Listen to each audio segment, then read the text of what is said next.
সম্মানিত ভিউয়ার্স, তো আজকে চলে আসলাম এই যে দেখুন একটা লেবু গাছ। দেখেন এই লেবুগুলো সাধারণত একবারেই খাওয়া হয় না আর কি। তো এই যে লেবুগুলো ধরছে, এটা হলো পাতি লেবু বলে। দেখেন একটা ছড়ার মধ্যে 2-3টা অনেকটি আছে, এই যে প্রচুর পরিমাণে ধরে একবার পুরো মালটার মতো। দেখেন এই যে একবারে মালটার মতো, সেম মালটার সাইজ। মালটার যে সাইজগুলো হয় সাধারণত এই সাইজগুলো হয় আর কি, যে মালটাগুলো খাই আমরা। তো এখানে একবারে এক থোকার মধ্যে কয়েকটা 5টা-6টা ধরে আর কি। এই যে দেখেন এই যে এখানে 3টা আছে আর কি। তো আরও গাছের মধ্যে আছে, এই যে একবার নিচে পড়ে আছে, এই যে দেখেন একবার মাটির মধ্যে লেগে আছে। তো আপনারা যারা যেখান থেকে ভিডিওটি দেখতেছেন, ভিডিওটি থেকে একটা লাইক দিয়ে সাথে থাকুন আর দেখতে থাকুন এরকম নিত্য নতুন কৃষি বিষয়ক ভিডিও। তো এটা হলো পাতিলেবু, যদিও দেখতেছেন মালটার মতো দেখা যায় আর কি। এইটাকে বলা হয় পাতিলেবু। তো এই যে দেখেন অনেকটাই বড় বড় আর কি। তো আমাদের বাড়ির মধ্যে এগুলো তেমন খাওয়া হয় না, এগুলো এই পেকে পেকে মাটির মধ্যে পড়ে থাকে আর কি। এটাকে বলা হয় পাতিলেবু।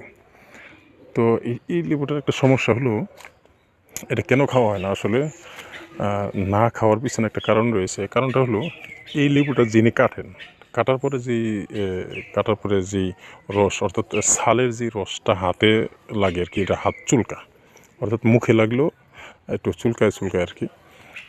এটা কিন্তু সরাসরি এই ছালসহ আপনি অন্যান্য লেবু যেভাবে আমরা খাই সাধারণত ওই লেবুর মতো কিন্তু খাওয়া যায় না। এগুলো খেতে হয় যিনি কাটবেন তিনি কিন্তু ওই যেই কাটে উনি কিন্তু ওইরকমভাবে খেতে পারে না, কারণ মুখে চুলকায় আর কি। এই ছালের রসটা মুখে লাগলেই মুখ চুলকায় আর কি। তো এটা ছাল ছিলে তারপর খেতে হয়। তো আপনারা দেখতেছেন, যারা যেখান থেকে দেখতেছেন ভিডিওটি, তো এই যে দেখেন পুরা মালটার সাইজ। তো আপনারা দেখতেছেন এগুলো হলো পাতিলেবু। যেখান থেকে দেখতেছেন ভিডিওটি লাইক দিয়ে সাথে থাকুন আর দেখতে থাকুন এরকম নিত্য নতুন কৃষি বিষয়ক ভিডিও। তো আমি যদি আরেকটা দেখাই, এই যে দেখেন পেকে, এই যে পেকে পড়ে আছে, এই যে মাটির মধ্যে পড়ে আছে, অথচ এগুলো কিন্তু কেউ খায় না, আমাদের বাড়িতে সাধারণত খায় না আর কি। তো এইগুলো এইভাবেই পড়ে থাকে পেকে গাছ থেকে